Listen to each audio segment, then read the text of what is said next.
My stepmom said I wasn't family, just a guest, so I acted like one, and she wasn't ready for it. It happened during a fight about my college fund. Dad had remarried Veronica when I was 14, and by the time I turned 17, she'd made it crystal clear where I stood. "This is my house now," she'd say whenever I left dishes in the sink. "Your father and I are building our life together." The hour never included me. The college fund argument started when I found out she'd convinced Dad to redirect my education money toward a kitchen renovation. "You can take out loans like everyone else," she said, examining paint samples. "We need to invest in our home. Not my home, apparently. Just theirs." That's when she said it. The words that changed everything. "You need to understand something. You're not really family anymore. You're more like a guest who's overstayed their welcome." Dad stood there, silent. He didn't defend me, didn't correct her, just looked at his shoes like they were suddenly fascinating. Fine, I could be a guest. I started that night. Guests don't do household chores, so I stopped doing dishes, laundry, or cleaning anything except my own room. When Veronica complained about the mess, I smiled politely. "Sorry, I'm just a guest. I wouldn't want to overstep." The kitchen became a disaster zone within 3 days. She had to cancel her book club because the house was such a wreck. Guests don't contribute to household expenses, so I stopped splitting the grocery bills or chipping in for utilities.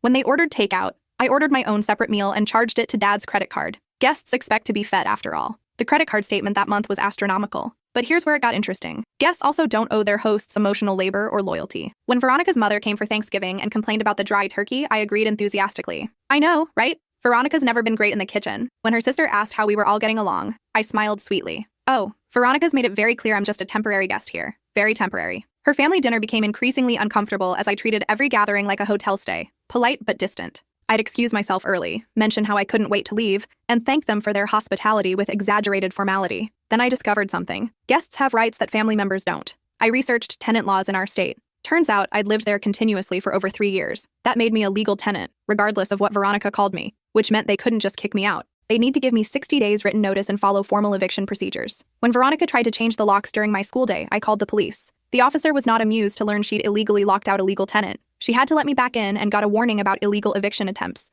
The real chaos started when I began treating their home like an Airbnb property. I started leaving reviews. Not publicly, but I'd email their friends and family detailed feedback. "Great location, but the host has boundary issues. The amenities need upgrading. Would not recommend for long-term stays." Dad's brother thought it was hilarious. Veronica did not. But I'd made a crucial discovery while researching tenant rights. Something about the house ownership that didn't quite add up. The deed had some very interesting details about the original purchase agreement. Details involving my mom's life insurance money that had supposedly gone into a trust for me. Money that had mysteriously funded their down payment 8 years ago. I'd been asking the wrong questions this whole time, and now I was about to ask the right ones. The county records office was a dingy government building that smelled like old paper and burnt coffee. I told Dad I had a school project on local history. He barely looked up from his phone when I left. The clerk, a woman in her 60s with reading glasses on a chain, pulled up the property records. "You said 447 Oakmont Drive?" "Yes, ma'am." She squinted at the screen. "Purchased 8 years ago. Original owners were..." She paused. "Richard Thornton and Linda Thornton." Richard was my dad. Linda was my mom. "Can you see the financial details? Like where the down payment came from?" She clicked through several screens. "Says here the down payment of $87,000 came from a life insurance payout.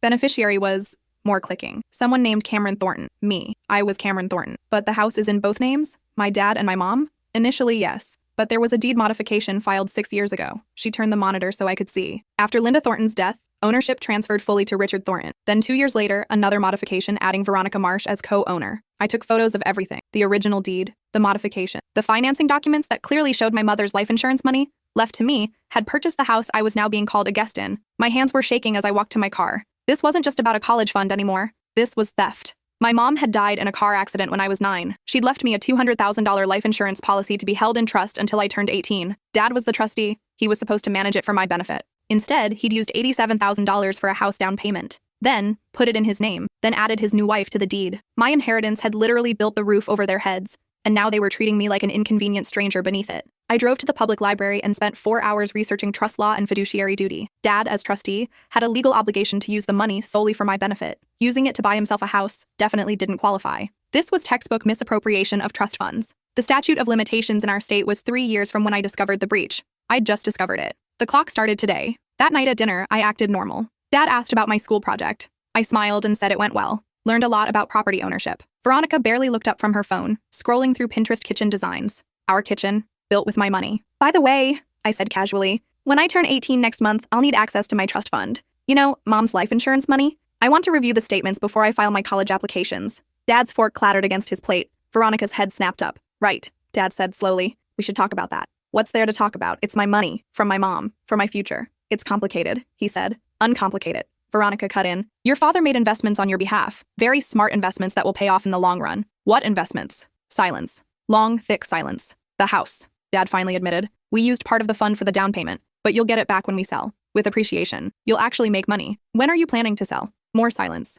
You're not planning to sell, are you? You just stole my inheritance and hoped I'd never find out. Watch your tone, Veronica snapped. We gave you a home, food, clothes. That money went toward supporting you. The money was already mine, and supporting me is literally what parents are supposed to do. You don't get credit for not making your kid homeless. Go to your room, Dad said. This is a hotel, remember? Guests don't get sent to their rooms. But I'll retire for the evening. I stood, pushed in my chair. Oh, and Dad, as trustee, you're required to provide annual accountings of the trust. I'll need all statements from the past 9 years. You have 30 days to provide them, or I'll file a complaint with the probate court. I'd learned that from the library, too. Trustees who fail to provide accountings can be removed and surcharged for any losses. The look on his face was worth everything. Over the next week, I became a documentation machine. I photographed every room in the house, noting all the improvements they'd made with our money. The kitchen renovation, the master bathroom remodel, the finished basement, all funded by the college fund they'd redirected and, I suspected, additional chunks of my trust. I created a spreadsheet tracking every dollar I could account for. The original $200,000 from Mom's insurance, the $87,000 down payment, the $45,000 for the kitchen, another $30,000 for their bathroom, the college fund of $23,000 that should have still been growing. By my calculation, they'd burned through at least $185,000 of my money. I also started documenting their behavior toward me. I set up my phone to record our conversations, got Veronica on tape calling me a guest multiple times, recorded Dad admitting he'd used trust funds for the house, documented every canceled plan, every dismissal, every time they chose their wants over my needs. Then I filed for emancipation. In our state, you could petition for emancipation at 17 if you could prove you were financially independent and living separately from your parents was in your best interest. I had a part-time job at the bookstore making $800 a month. I'd saved $4,000 over the past 2 years. I had a friend whose family had agreed to rent me their garage apartment for $400 a month once I got emancipation. The petition hearing was set for 3 weeks before my 18th birthday. You're doing what? Dad's face turned purple when the sheriff served him the papers. Emancipating myself. Since I'm just a guest anyway, there's no real family tie to maintain. This just makes it legal. This is insane. You can't just leave. Actually, if the judge approves, I can. And then, as an emancipated minor, I can sue you in my own right for the misappropriation of my trust fund. Veronica appeared from the kitchen. You ungrateful little bitch. After everything we've done for you. I turned my phone toward her, recording. Can you elaborate on what you've done for me? Besides steal my inheritance and call me a guest in the house my mother's death paid for? Her face went white. That's what I thought. I headed for my room. I'll be moving out within the month. You might want to start looking for a smaller house. I'll be collecting my $185,000, plus interest, plus court costs, plus damages for breach of fiduciary duty. The next 3 weeks were the most uncomfortable of my life. Dad tried reasoning with me, offering to work something out. Veronica went between ignoring me completely and having public meltdowns about my selfishness. I just counted down the days. The emancipation hearing was surprisingly straightforward. The judge reviewed my evidence. I had stable employment, a residence lined up, a detailed budget, and clear reasons why living with my parents was detrimental to my well-being. Mr. Thornton, the judge said, did you use funds from your daughter's trust for your personal benefit? Dad's lawyer had advised him to take the fifth. He sat silent. Did you inform your daughter about these expenditures? More silence. Did you provide annual accountings as required by law? Dad finally spoke. Your Honor, I was managing the money for her benefit. The house appreciated in value. She'll benefit from that. Did she benefit from the kitchen renovation? The bathroom remodel? Did these improvements serve her needs or yours? No answer. The judge granted my emancipation. I walked out of that courthouse legally an adult at 17, free from their control, and finally able to sue them properly. The trust lawsuit came next.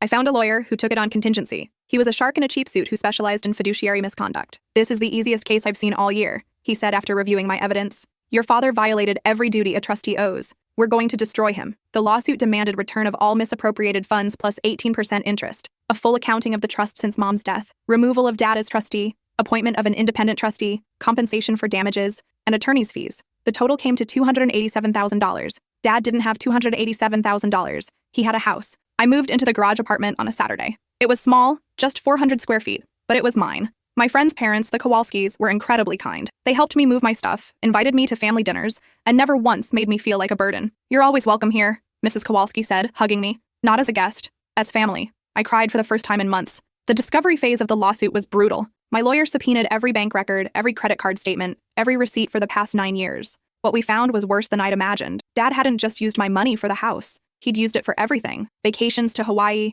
Veronica's car, designer furniture, country club memberships. They'd been living a lifestyle funded entirely by my dead mother's life insurance while I wore thrift store clothes and worked part-time to save for college. The total misappropriation was $178,000. The remaining $22,000 sat in an account he'd apparently forgotten about, earning minimal interest. They spent your entire childhood inheritance on themselves, my lawyer said, his jaw tight. Every penny your mother left to secure your future, They pissed away on luxuries while telling you to take out loans for college. The trial date was set for February, 3 months after my 18th birthday. 3 months of Dad calling, begging me to drop the lawsuit. 3 months of Veronica leaving vicious voicemails that my lawyer saved as evidence of harassment. Christmas was strange. The Kowalskis invited me to celebrate with them. They had 3 kids of their own, but they made room for me at their table, bought me presents, and treated me like I belonged. Meanwhile, Dad sent a text. "Come home for Christmas. We're still family." I didn't respond. The preliminary hearing in January was just to address motions, but it gave me my first look at their defense strategy, which was apparently to blame me. Their lawyer argued I was a spoiled brat who didn't appreciate my father's sacrifices, that the house was an investment in our collective future,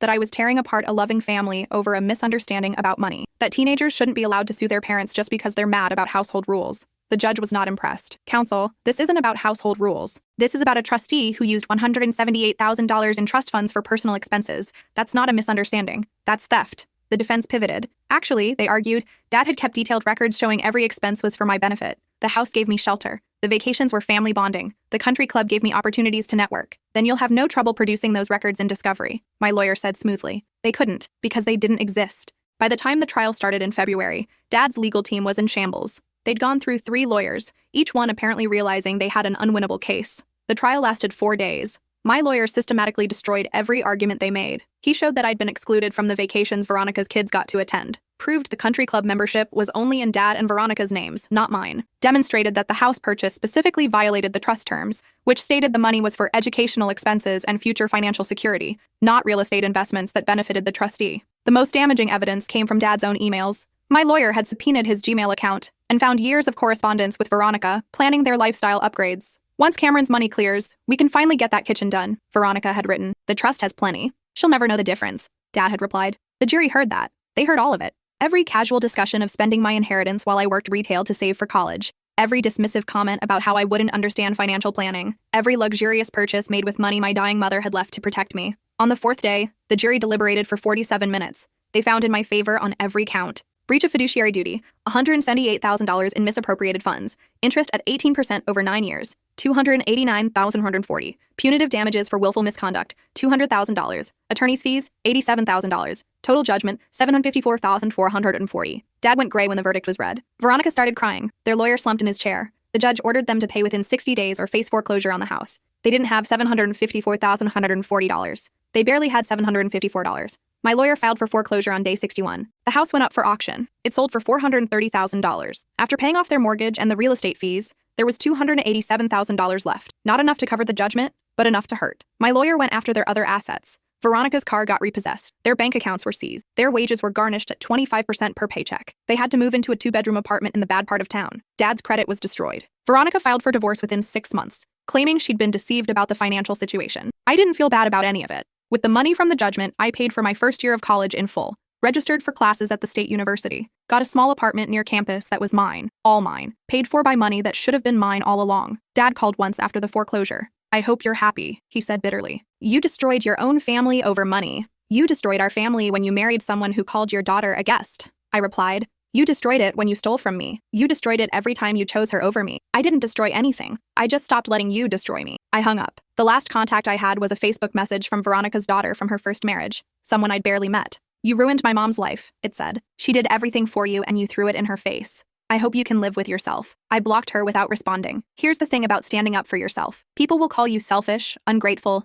vindictive. They'll say you're destroying families and burning bridges and being cruel. They'll rewrite history to make themselves the victims and you the villain. Let them. I spent 17 years being treated like I didn't matter, being told my needs were less important than their wants, watching my inheritance get spent on their comfort while I was expected to be grateful for the bare minimum. I'm not the villain in this story. I'm the one who finally said enough. 2 years later, I'm thriving. I made the dean's list my freshman year. I'm studying forensic accounting, actually, inspired by my own case. I want to help other people whose trustees have stolen from them. The Kowalskis came to my 20th birthday party. They brought cake and presents and treated me like the daughter they'd adopted in spirit, if not in law. I'm teaching their youngest daughter to drive. I babysit their kids when they need date nights. I spend holidays at their table. This is what family actually looks like. Dad reached out on my 20th birthday. A short text. "Happy birthday. I'm sorry for everything. Too little. Too late." I never responded. Sometimes people ask if I regret how hard I went after them, if I wish I'd been more forgiving, more understanding, if family should mean something even when they hurt you. My answer is always the same. I gave them 17 years to treat me like family. They chose not to. So I treated them like what they called me, a guest who overstayed their welcome and then checked out.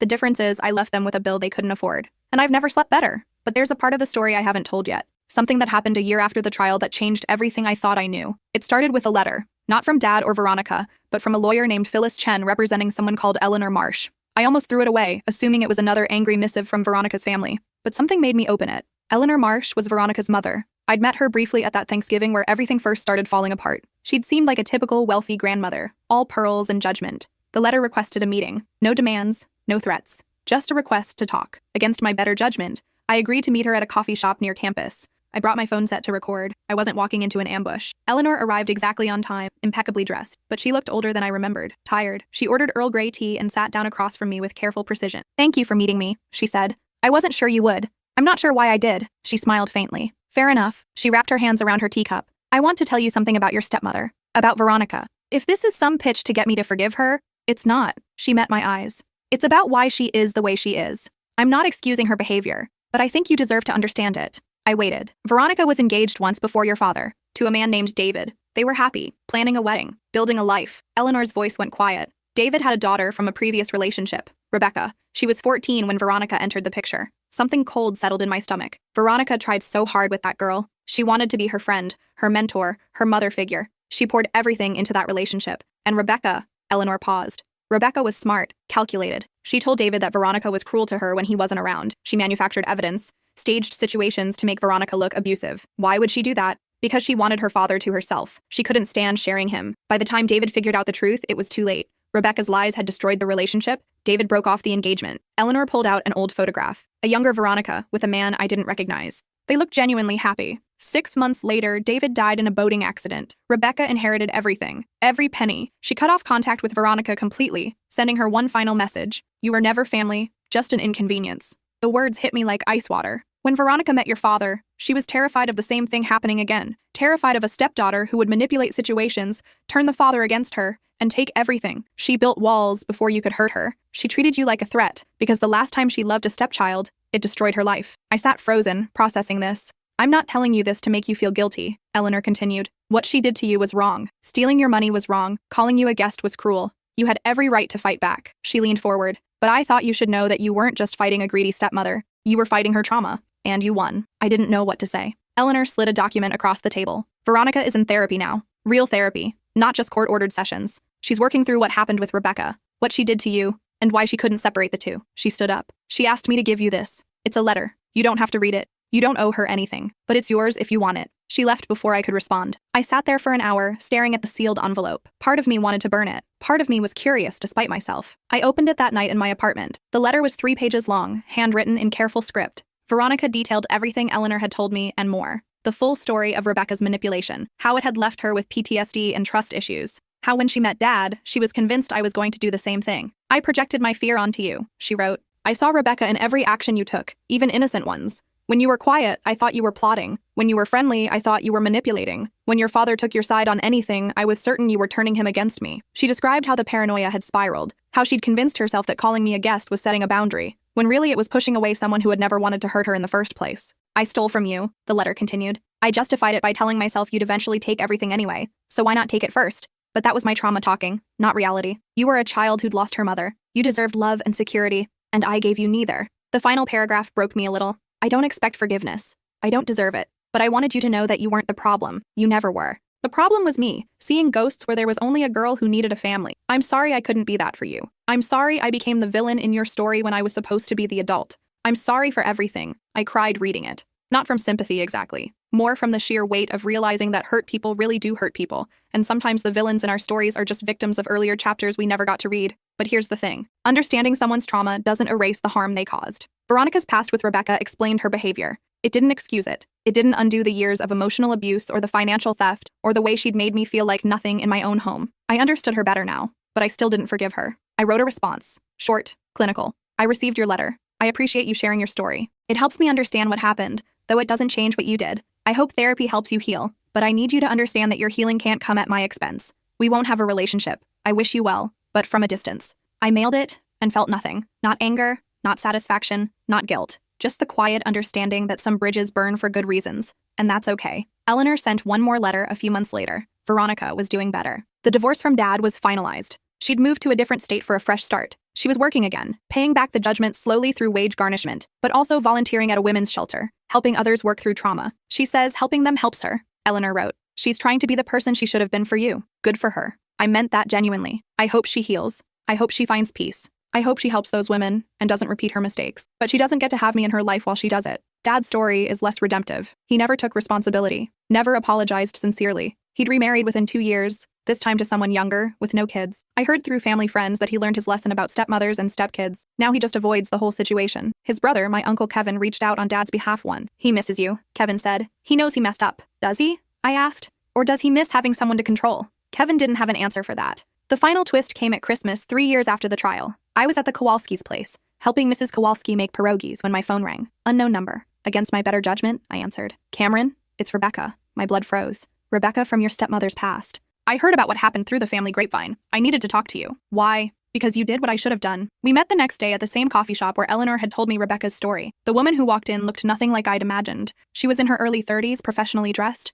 but there was something haunted in her eyes. I've been following your case, Rebecca said, sitting down. Well, the public records of it anyway. What you did to Veronica, how you fought back. Eleanor told me what you did to her, with your father. I bet she told you I was a manipulative monster. Rebecca's laugh was bitter. That's the story Veronica tells. Is it not true? Parts of it are true. I did turn my father against her. I did manufacture evidence. I did destroy their relationship. She looked down at her hands. But Eleanor probably didn't tell you why. Here we go, I thought. Another layer to this nightmare. Veronica was cheating on my father, with his business partner. I found out when I was 14 and saw them together at a hotel. I told Dad, but Veronica convinced him I was lying, that I was jealous and acting out. Rebecca's voice was steady but cold. So yes, I got calculating. I documented everything. I staged situations to catch her. I became obsessed with proving I wasn't crazy. And eventually, I proved it. She pulled out her phone and showed me photos. Screenshots of old emails, old messages, all dated from that time. Evidence of an affair Veronica had carefully hidden. By the time my father believed me, he was broken. He called off the wedding, but he was never the same. He died 8 months later.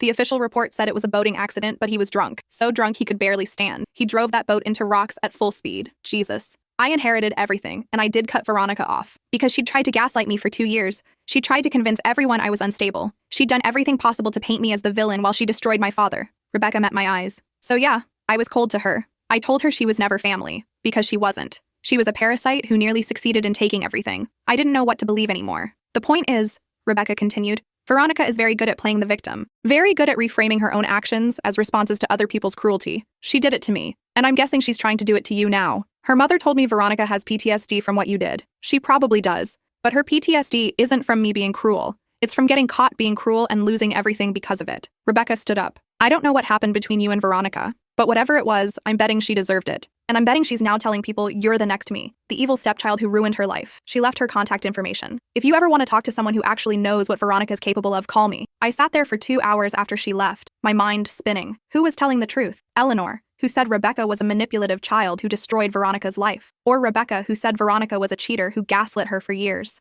Maybe they both were. Maybe trauma and villains aren't mutually exclusive. Maybe Veronica had been hurt by Rebecca's campaign against her, even if that campaign was justified. Maybe Rebecca had become calculating and cold, even if Veronica had driven her to it. Maybe everyone in this story was both victim and villain, depending on which chapter you read. But here's what I knew for certain. Whatever had happened between Veronica and Rebecca, it wasn't my fault. I wasn't Rebecca. I hadn't manipulated anyone. I hadn't destroyed a relationship for sport or revenge. I'd simply stood up for myself when I was treated like nothing. If Veronica saw Rebecca in me, that was her problem, not mine. If her trauma made her lash out at an innocent kid, that was still abuse. Context might explain behavior, but it doesn't excuse harm. I never contacted Rebecca again. I never responded to Eleanor's subsequent letters. I let that entire complicated mess stay in the past where it belonged. My life moved forward. I graduated college with honors. I got my forensic accounting license. I now work at a firm that specializes in fiduciary misconduct cases, helping people just like me recover what was stolen from them. Last month, I won a case for a 16-year-old whose guardian had embezzled her settlement from a car accident.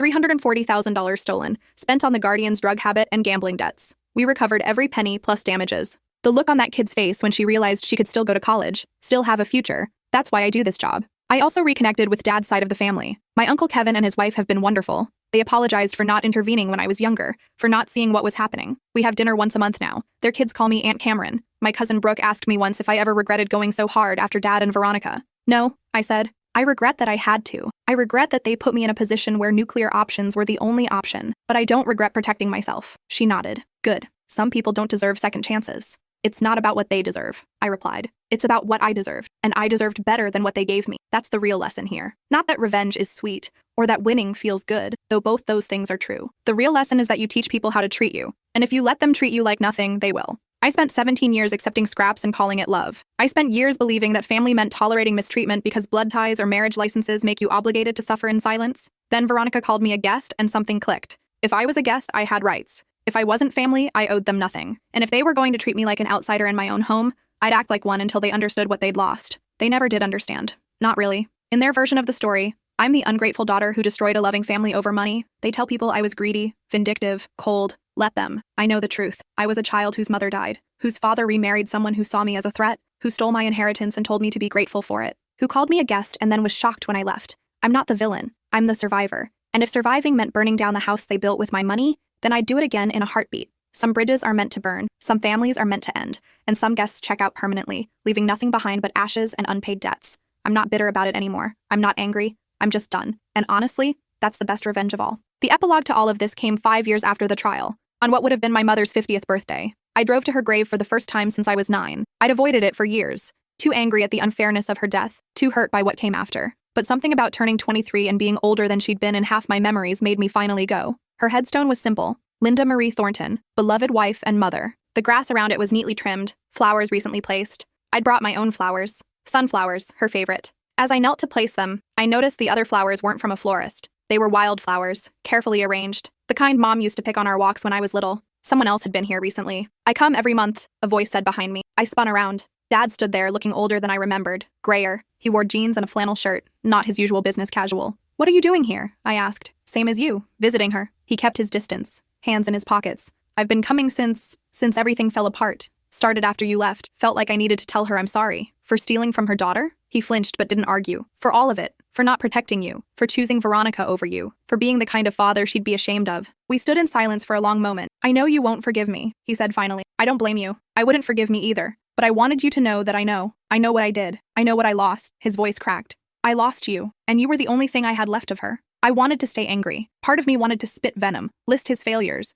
make him hurt the way he'd hurt me. But standing at my mother's grave, I just felt tired. You're right, I said quietly. I won't forgive you. What you did was unforgivable. You stole from me. You abandoned me. You chose a woman who hated me over your own daughter. He nodded, tears streaming down his face. But, I continued, for Mom's sake, I'll tell you this. I'm okay. I'm more than okay. I'm successful. I'm happy. I have people who love me. I have a life that matters. You didn't break me. I know, he whispered. I've been following your career. Uncle Kevin tells me things. I'm proud of you. You don't get to be proud. You weren't there. I know. Another long silence. The house sold, he said eventually. After Veronica and I split, I finally sold it. I wanted you to know that I took my half of the proceeds, all $143,000, and put it in an account for you. It won't cover what I stole. It won't fix what I broke. But it's yours, when you're ready. He pulled out a bank statement and set it on the ground, weighted with a stone, then stepped back. I'm not asking for a relationship. I'm not asking for anything. I just needed you to know that I understand what I did. And I'm trying, in the only way I can, to make even a tiny piece of it right. He walked away before I could respond. I looked at the bank statement. $143,000. It was in a savings account in my name, earning interest. He'd been putting money into it for 3 years. It wasn't enough. It would never be enough. But it was something. I folded the statement and put it in my pocket. I'd think about it later. For now, I knelt by Mom's grave and finally said the things I'd been holding in for 14 years. I miss you, I whispered. I miss you so much, Mom. And I'm sorry I couldn't visit before. I was too angry at everyone, including you for leaving. Tears fell. But I'm okay now. I promise I'm okay. I fought for myself. I fought for what you left me, and I won. The wind rustled through the trees, and for just a moment I felt her there. Proud, sad, but proud. I hope you'd be proud of me too, I said, even though I had to burn everything down to survive it. I stayed until sunset, telling her about my life, about college, about the Kowalskis, about my job helping kids like me, about the person I'd become in spite of everything. When I finally left, I felt lighter. Like I'd been carrying her loss and my anger and the weight of everything that came after for so long that I'd forgotten what it felt like to breathe freely. I never called Dad. I never touched that money, at least not for years. I didn't need it. I'd built my own life, funded by my own work, owing nothing to anyone. But when I bought my first house 3 years later,